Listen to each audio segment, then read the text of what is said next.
Shadows and engines, the city pulsed with life, but not evenly. In some neighborhoods, glass towers gleamed like monuments to ambition, their windows catching the sunrise and scattering it like shards of diamonds across the avenues. In others, the same light revealed broken bricks, sagging porches, and streets littered with yesterday's forgotten lives. Between those two worlds, in the forgotten alleys where neon lights did not reach, a girl sat cross-legged on a cold concrete floor, her hands buried in the guts of an old generator she had dragged in from the junkyard. 16 years old, dressed in a hoodie that had long ago lost its color and shoes that were more whole than fabric. Lila Torres worked with a focus most professionals would envy. Her tools were a mismatched collection of treasures scavenged from dumpsters, pawnshops and swap meets, a bent wrench, a half-functional multimeter, a screwdriver missing half its handle, and a soldering iron she had rewired 3 different times just to keep it working. Around her, on the cracked floor of the abandoned bus depot she called home, sat little piles of parts organized by instinct rather than by any formal system. Coils, fuses, carburetor scraps, wires twisted and cleaned until they gleamed again. In her hands, everything had potential. The generator wheezed to life, coughing once, then humming into a steady rhythm. A faint glow flickered from a small bulb she had connected, and when the light steadied, a smile crossed Lila's face. To anyone else, it might have been just a bulb in a ruin, but for her it was proof that broken things could shine again if given a chance. She whispered a quiet thanks to her grandfather, the man who had taught her about engines before fate stole him away. Abuelo, you were right. Machines talk if you listen hard enough. On the other side of the city, far above the noise and grime, Ethan Cross stood in his private garage. The space was not simply a garage. It was a sanctuary carved from steel and glass, overlooking the skyline like a throne room. Inside, under perfectly calibrated lights, sat a car that was both history and heart, a 1972 Solaris GT, its body painted a deep emerald green that seemed to drink the light and return it with quiet pride. To collectors, the Solaris was a rare jewel. To Ethan, it was the unfinished dream of his mother, a woman who had fallen in love with cars in a time when women were rarely welcomed in the pits. She had bought the chassis in her youth, tinkered with it whenever she could, but never saw it completed before illness claimed her. For Ethan, finishing this restoration was not just about steel and horsepower. It was about carrying her memory across the finish line. The World Heritage Charity Rally was only 2 weeks away, and Ethan had announced with characteristic flair that he would enter his mother's Solaris in the event. It wasn't just a race. It was a spectacle broadcast globally, where the wealthy flaunted their vintage machines while pledging millions to causes ranging from hospitals to conservation. For Ethan, though, this year was personal. He had poured nearly $4 million into the car, assembling the best mechanics money could buy, led by Marcus Chen, a man whose reputation in restoration circles was legendary. And yet, as Ethan stared at the car now, he felt a weight pressing against his ribs. The engine had failed again. It wasn't catastrophic. No explosion, no smoke. But in testing, after 10 minutes of perfection, the machine would cough, stumble, and die, as if its spirit had been yanked away. Marcus and his team had replaced fuel pumps, adjusted timing belts, recalibrated injection systems, swapped out sensors, and combed through the wiring harnesses like surgeons. Nothing worked. Every attempt ended the same. The Solaris would roar like a beast reborn, only to collapse into silence. The failure had become a wound, and each new breakdown left Ethan more raw. Sophia, his 17-year-old daughter, watched her father with growing worry. She knew the public version of Ethan Cross, the visionary billionaire, the man who donated libraries and funded scholarships, the man whose face appeared on magazine covers with the tagline, "The Builder of Futures." But at home, especially with this car, he was someone else, fragile, consumed by the weight of memory. She wanted to help him, but every suggestion she made was brushed aside with impatience. The mechanics were experts, the best in the world. Who else could possibly help? The answer, of course, was sitting miles away in that abandoned bus depot, coaxing miracles out of junk with nothing but instinct and stubbornness. That evening, Lila packed her repaired generator into the corner, covering it with an old tarp to keep scavengers from noticing. She fed herself and her younger brother, Mateo, with food traded for the last appliance she had fixed, a cracked blender she had rewired for a street vendor. Mateo was only 10, skinny and restless, but his trust in his sister was unshakable. As they ate, he asked the same question he asked every night. "When do we get out of here, Lila? When do we stop running?" She stroked his hair and gave the same answer she always did, though she wasn't sure she believed it. "Soon, I'm working on it. I just need the right chance." Later, as Mateo slept curled against an old blanket, Lila pulled out her notebook. Its pages were filled with sketches of engines, notes scrawled in pencil, diagrams she had drawn from memory after peeking at cars in parking lots or watching repair crews from the shadows. She studied the lines, whispering possibilities to herself, teaching herself systems most people only encountered in classrooms. She didn't know it yet, but her chance was already on its way, wrapped in green steel and desperation. The next morning, Ethan's team tried again. Marcus hovered over the Solaris as two junior mechanics ran diagnostics, their laptops tethered by thick cables. Ethan stood with arms crossed, his jaw set, refusing to admit how much the anxiety was eating him alive. The engine fired.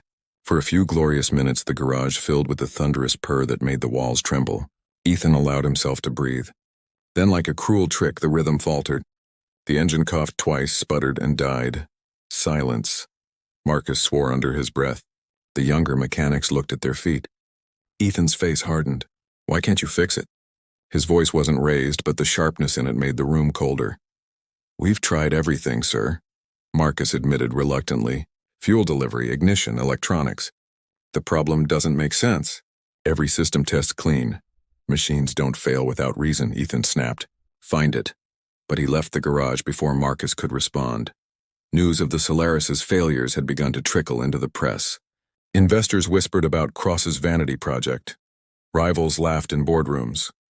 For Ethan, it was more than embarrassment. It was betrayal of his mother's dream. He poured more money into overnight shipments of parts, authorized round-the-clock labor, but nothing changed. It was Sophia who changed everything. On her way home from school, restless and avoiding another evening of her father's frustration, she wandered farther than usual, cutting through side streets that most people ignored. That was when she saw Lila. At first, she only noticed the soft glow of a candle through the broken window of the bus depot. Curiosity pulled her closer, and through the opening she saw the girl bent over an engine block pulled from some forgotten car. Her hands moved with surety, her eyes focused, and when the engine sputtered and then roared under her touch, Sophia's breath caught. The girl wasn't guessing. She knew. She understood machines the way other people understood music or language. Sophia lingered, watching until the engine idled steady. Then, when she shifted her weight and a piece of glass crunched under her shoe, Lila's head snapped up. Their eyes met. One girl in worn clothes smeared with grease, the other in a crisp school uniform, holding a phone worth more than the first girl probably had ever touched. "You spying?" Lila asked, her tone sharp, defensive. Sophia raised her hands. "Sorry, I've never seen anyone fix an engine like that." Lila studied her warily, then turned back to the machine. "Engines aren't hard. People just make them harder than they need to be." The words stayed with Sophia. She thought of her father's garage, of Marcus and his frustrated team, of the Solaris that refused to stay alive. She thought of how her father's face tightened more each day, and an idea began to form, wild and dangerous but irresistible. The next day, Sophia returned. She brought sandwiches, leaving them on a crate without comment. Lila didn't thank her, but Mateo's delighted grin spoke volumes. They talked a little, carefully circling each other like cats, but Sophia learned enough to know that this girl lived on the streets, that she fixed things no one else cared to fix, and that she carried in her mind a library of mechanical knowledge built from scraps and memory. By the end of the week, Sophia had made her decision. Her father's mechanics had failed. The Solaris was dying, and maybe, just maybe, the one person who could save it was this girl with dirt on her hands and brilliance in her eyes. She just had to convince Ethan to let her try. The unlikely mechanic, convincing Ethan Cross, was never an easy task. For Sophia, it was nearly impossible. She had grown up watching her father dominate rooms filled with investors, politicians, and engineers, men and women twice her age who bent under the weight of his presence. To argue with him was to stand against a storm, and yet she found herself doing exactly that one evening, as the fading sun washed the penthouse windows in amber. "Father," she began, her voice steady though her hands twisted nervously behind her back. "I think I know someone who can help with the Solaris." Ethan didn't look up from the folder of reports spread across his desk. He was exhausted. She could see it in the slump of his shoulders, though he would never admit it. "Marcus and his team are the best," he said flatly. "If they can't find the fault, no one can." "That's not true," Sophia pressed. "You always told me genius doesn't only live in boardrooms or universities. Sometimes it's hidden where no one thinks to look." Now Ethan did look at her, brows knitting in irritation. "Sophia, this is not the time for riddles. We are 12 days from the rally. The press is circling like sharks. Investors are losing patience. Do you want me to put the fate of this car, your grandmother's car, into the hands of some untested stranger?" "Yes," she said simply. The word hung in the air like a challenge. For a long moment, the only sound was the faint hum of the city beyond the glass. Then Ethan laughed without humor. "You can't be serious." Sophia took a breath. This was the moment to gamble everything. "Her name is Lila Torres. She's 16. She doesn't look like the people in your world. She doesn't even have a home. But I've seen her fix things that shouldn't even run anymore. Engines people would throw away. She brings back to life with nothing but scraps and instinct. She listens to machines the way musicians listen to notes. I think she can fix the Solaris." Ethan's face hardened. "Sophia, stop this fantasy. A homeless child? You want me to put a $4 million restoration into her hands? Do you realize how absurd that sounds?" "I realize," Sophia said, her voice rising now, fueled by frustration. "But what's more absurd? Trusting someone who might actually have a gift, or watching the best-paid mechanics in the world fail you day after day while the clock runs out?" For the first time, Ethan faltered. The word struck a nerve because beneath his pride and his refusal to admit weakness, he knew she was right. Marcus's team was out of answers. Every test ended in failure. Every night ended in silence from the Solaris. Still, his pride bristled. "Even if I considered this nonsense, why would a girl like that help us? What could we possibly offer her?" "Respect," Sophia said softly. "A chance." Ethan stared at her. His daughter, so like her mother in that moment, stubborn, compassionate, unwilling to be ignored. He pinched the bridge of his nose, then exhaled sharply. "Fine, bring her. But when this fails, and it will, you will see why experience and discipline matter more than—" Romantic ideas of hidden talent, Sophia didn't argue. She had won the smallest of victories. A door cracked open. The next evening she returned to the bus depot. Lila was there, hunched over a cracked alternator, Matteo watching from the corner as if the machine's revival were a magic trick. When Sophia explained what she wanted, what she was offering, Lila froze, her expression unreadable. "You're joking," Lila finally said, wiping her hands on her hoodie. "A billionaire's car? Why me?" "Because no one else can," Sophia answered honestly. Lila laughed, but it was brittle, uncertain. "Do you know how many times people look at me and see nothing?" "Trash, another stray kid. Nobody listens to me when I try to explain what's wrong with their cars. Why would your father?" "He won't," Sophia admitted. "Not at first.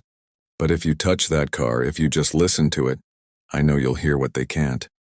The silence stretched. Lila's dark eyes flicked to Matteo, who was staring at Sophia with a mixture of awe and hunger. A chance. It was the word he had begged for night after night. She couldn't dismiss it now. "If I do this," Lila said slowly, "you don't get to laugh when I fail. You don't get to call me names and toss me back on the street. You have my word," Sophia said. The next day, Lila Torres entered a world she had only ever seen from shadows.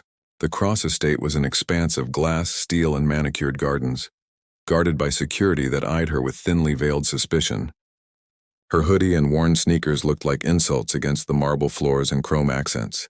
Matteo clung to her hand until Sophia gently took him aside, promising to keep him safe with food and warmth while his sister worked. When Lila stepped into the garage, the Solaris gleamed under the lights like a jewel displayed in a museum. For a moment, she froze. She had studied cars her whole life, piecing together knowledge from scraps and old magazines, but she had never stood so close to perfection. The paint seemed alive, the chrome polished to a mirror, the lines elegant and brutal all at once. But her attention went straight to the heart, the engine bay where the beast waited, silent and stubborn. Ethan stood with Marcus and two other mechanics, all of them staring at her with varying degrees of disbelief. She felt their judgment like heat on her skin. This is your genius? Marcus muttered to Sophia, not bothering to lower his voice. Ethan's jaw tightened. Let her try, then we can be done with this fantasy. For a long moment, no one moved. Then Lila stepped forward, her hands trembling slightly as she leaned over the open hood. She closed her eyes, listening not with her ears, but with memory. Every cough, every sputter she had heard from across a fence weeks ago replayed in her mind. She traced the lines of the fuel system with her gaze, followed the wiring with the instinct of someone who had made broken things whole 100 times before. Run it, she said quietly. Marcus scoffed. Excuse me? Run the engine, she repeated, stronger now. Ethan nodded curtly and one of the younger mechanics turned the key. The Solaris came alive with a thunderous growl, filling the garage with vibrations that shook through Lila's bones. She leaned closer, her face inches from the machinery, listening. For the first 5 minutes, the engine sang perfectly. Then came the stutter, the same cough that had haunted Ethan's nights. The engine faltered, sputtered, and died. Silence. Everyone looked at her, expecting failure. But Lila was smiling. It's starving, she said simply. Marcus frowned. Starving? The engine's not breathing right.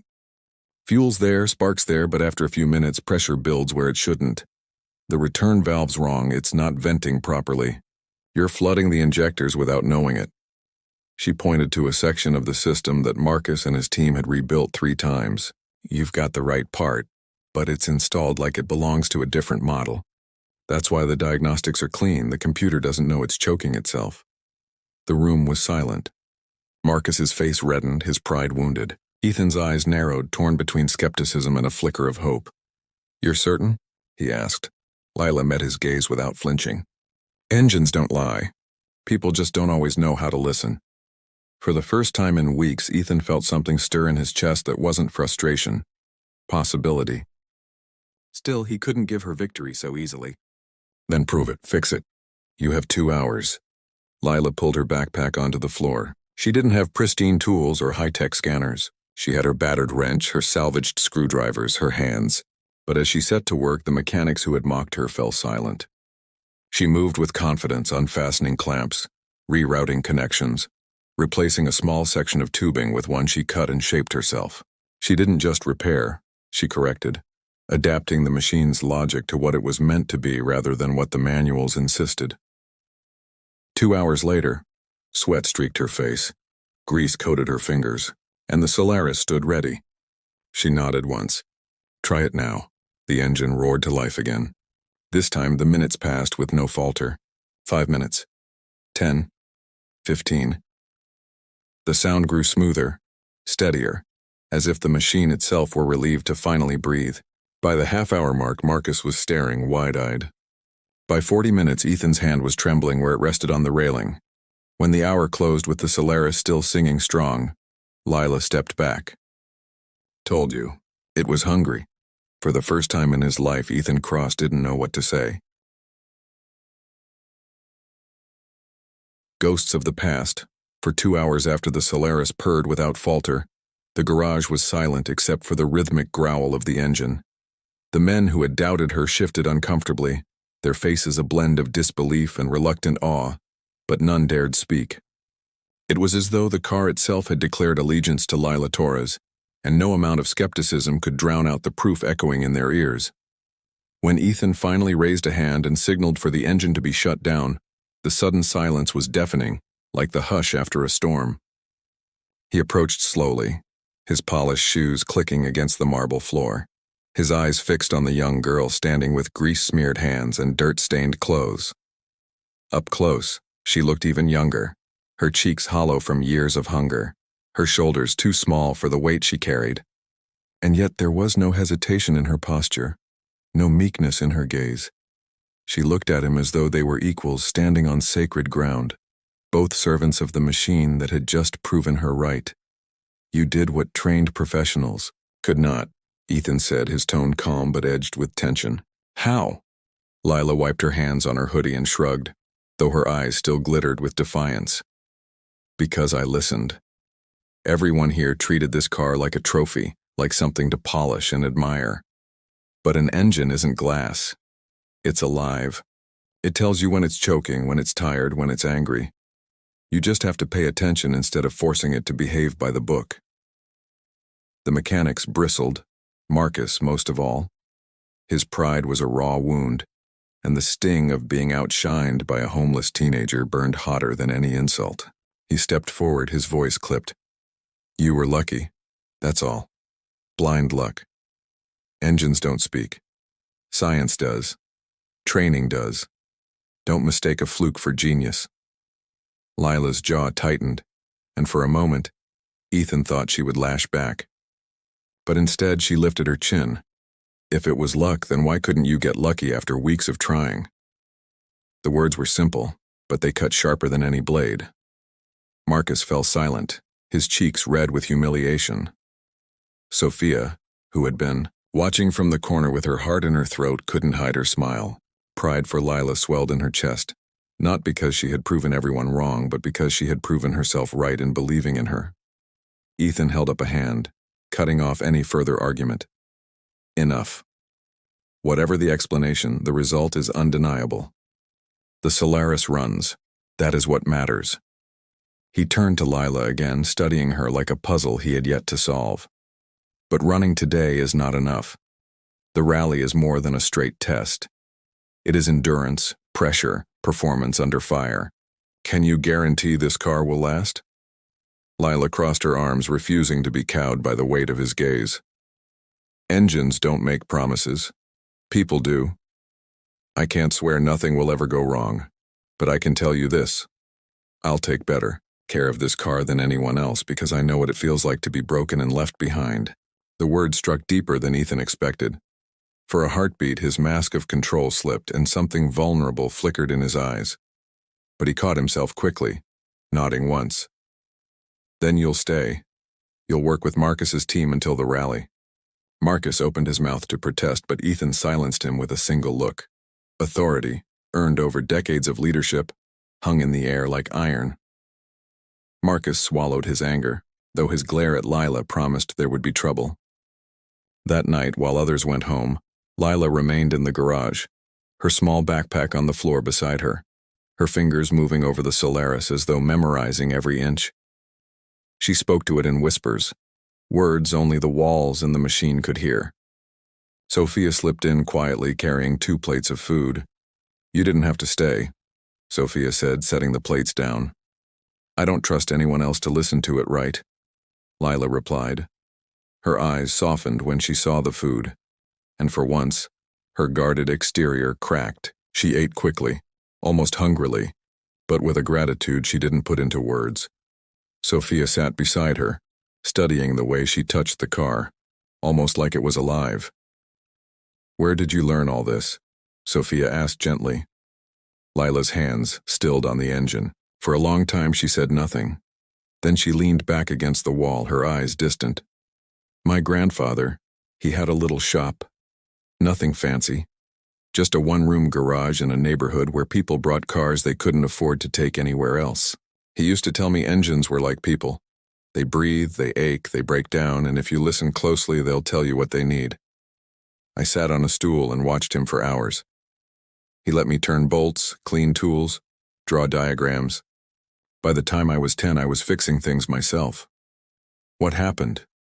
Sophia asked softly. Lila's voice dropped. He got sick. Couldn't afford doctors. The shop closed. After he died, I got bounced around. Foster homes, shelters, places that cared more about paperwork than kids. I ran before I could get stuck in another one. Been on the streets with Mateo ever since. Sophia's throat tightened.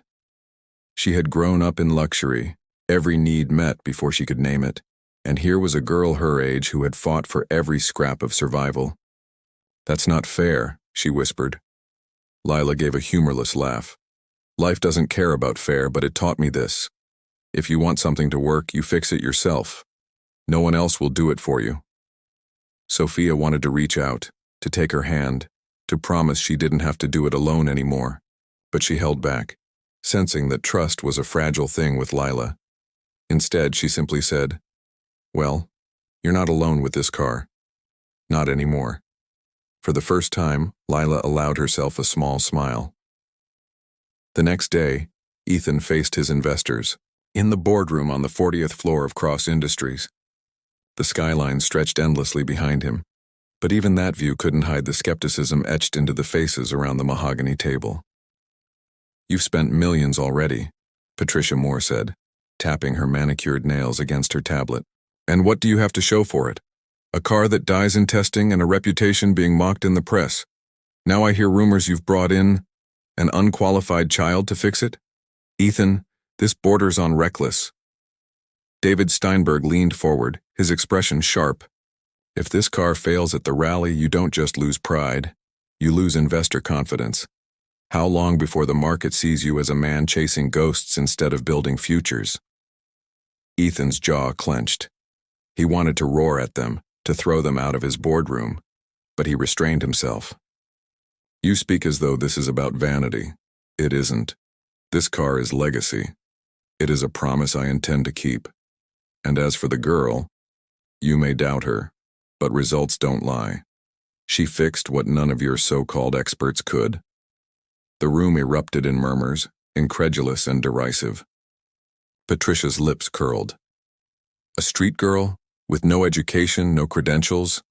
What happens when she fails in front of the world stage? You'll look like a fool." Ethan leaned forward, his voice low and dangerous.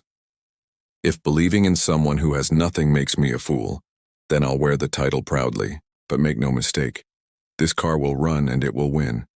And when it does, remember that it wasn't your faith or your money that made it possible. It was hers." The silence that followed was thick.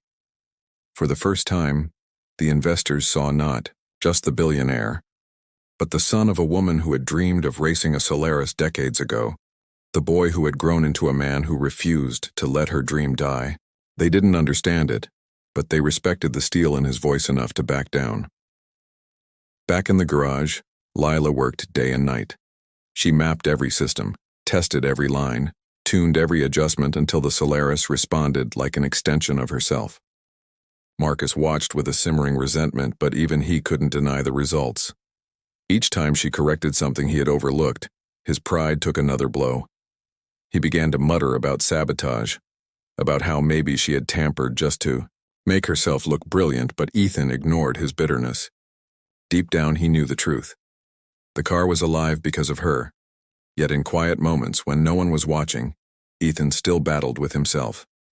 He had built empires on control, on predictability, on trusting those with degrees and pedigrees.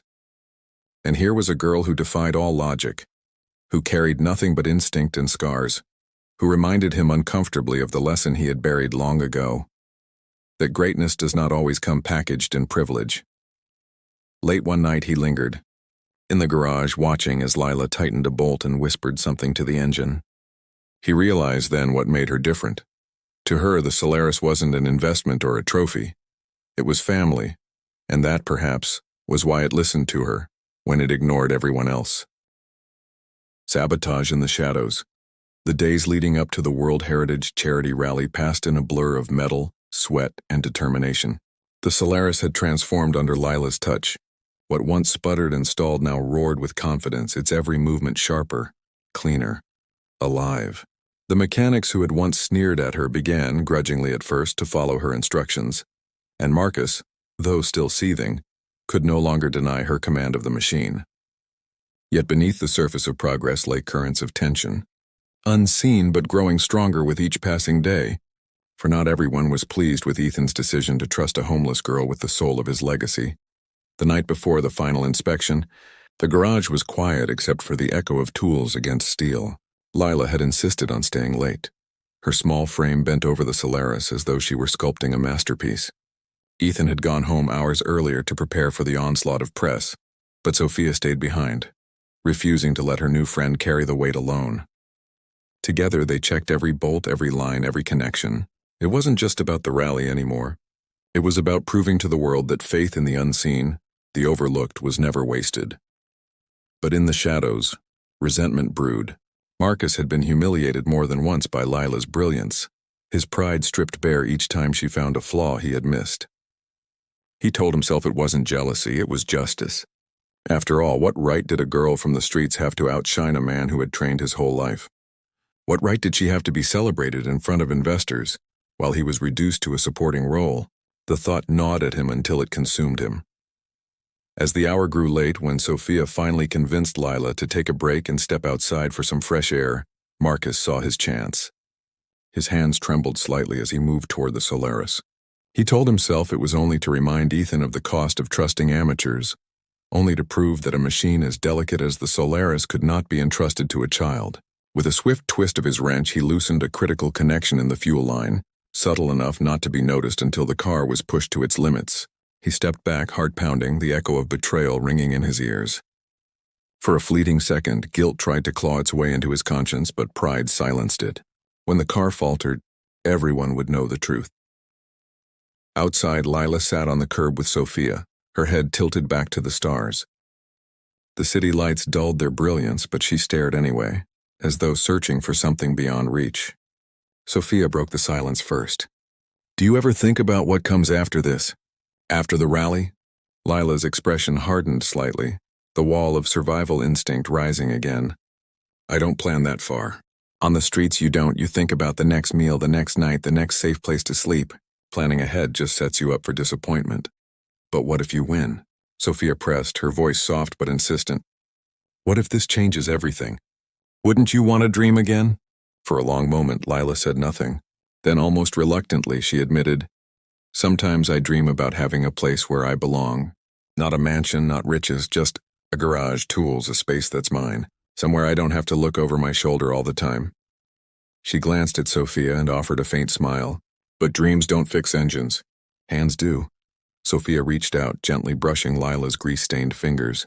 "Maybe sometimes it takes both." When they returned to the garage, neither noticed the subtle sabotage waiting within the Solaris. The next morning, the inspection began. The Solaris gleamed under the lights, its emerald paint shimmering like liquid fire, its chrome polished to perfection. Reporters crowded outside, their cameras flashing, their questions shouted at Ethan as he strode confidently beside the car. Lila stood a few steps back, her hoodie pulled up, uncomfortable under so many eyes, but Sophia stayed close, a quiet anchor. As the officials checked the systems, everything appeared flawless. The car responded beautifully, the engine roaring without hesitation. Ethan's chest swelled with pride, not just in the machine but in the girl who had given it life. Investors watching from the sidelines exchanged wary but impressed glances. Perhaps they thought he hadn't been mad after all. But then came the stress test. The Solaris was pushed harder, faster into the kind of strain it would face during the rally. At first it held strong, but as the RPMs climbed, Lila's sharp ears caught it, a hiccup so faint no one else seemed to notice. Her heart skipped a beat. She stepped forward, waving frantically. "Stop the test. Shut it down now!" The officials frowned, but before they could react, a sputter rattled through the engine, followed by a cough of smoke. Gasps erupted from the crowd as the Solaris shuddered to a halt. The silence that followed was heavy, broken only by the clicking of cooling metal. Whispers spread like wildfire. The reporters smelled blood, their questions turning sharp. Patricia Moore's smirk was cold as ice. A miracle worker, was she? Looks like miracles don't last. Ethan's face flushed with a mix of anger and confusion, but before he could respond, Lila was already at the car, sliding beneath the chassis with tools in hand. Her movements were frantic but precise, her mind racing. Within moments, she found it. The loosened connection, the betrayal hidden in plain sight. She froze, fury burning through her veins. Someone had done this deliberately. Emerging from beneath the car, her eyes scanned the room until they landed on Marcus. He avoided her gaze, but the guilt was written in the tightness of his jaw, the stiffness of his posture. She wanted to scream, to expose him in front of everyone, but something held her back. Instead, she turned to Ethan, her voice steady despite the fire in her chest. "It's sabotage. This wasn't an accident. Someone wanted the car to fail." The officials looked skeptical and Patricia scoffed. Convenient excuse. But Ethan's eyes locked onto Marcus, sharp and unforgiving.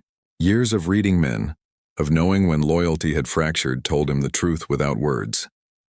He didn't expose Marcus, not yet, but his silence was enough to send a ripple of unease through the room. Lila repaired the damage quickly, her hands moving with a speed born of desperation. When the Solaris roared back to life stronger than before, a murmur of reluctant respect rose from the crowd. Still, the shadow of doubt lingered, and Ethan knew the stakes had just grown higher. The rally would not only test the car, it would test their unity, their resilience against those who wanted to see them fall.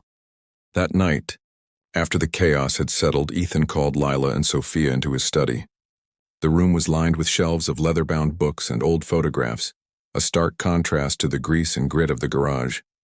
Ethan poured himself a glass of whiskey, his hands trembling slightly, not from drink but from the weight of responsibility. "You were right," he admitted to Lila, his voice low. "The car was sabotaged.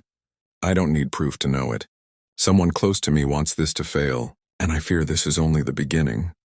He looked at her, his eyes softer now. "You've given me reason to believe again, but belief comes at a cost.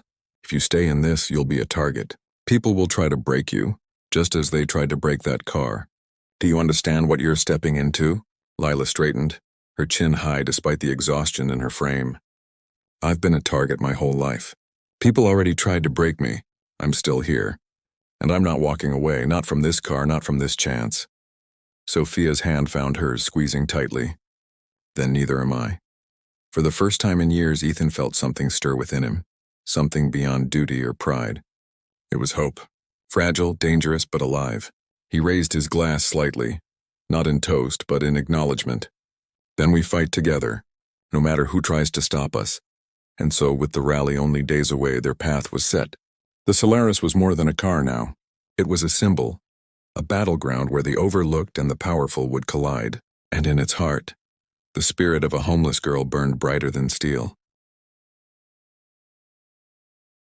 The Rally of Redemption. The morning of the rally dawned with a heavy sky. Clouds stretched low and gray as though the heavens themselves were waiting to see whether glory or ruin would unfold upon the track. The world had gathered, investors in tailored suits, aristocrats with polished smiles, journalists with pens poised like daggers, and rival billionaires, each with their polished machines gleaming like predators waiting to strike.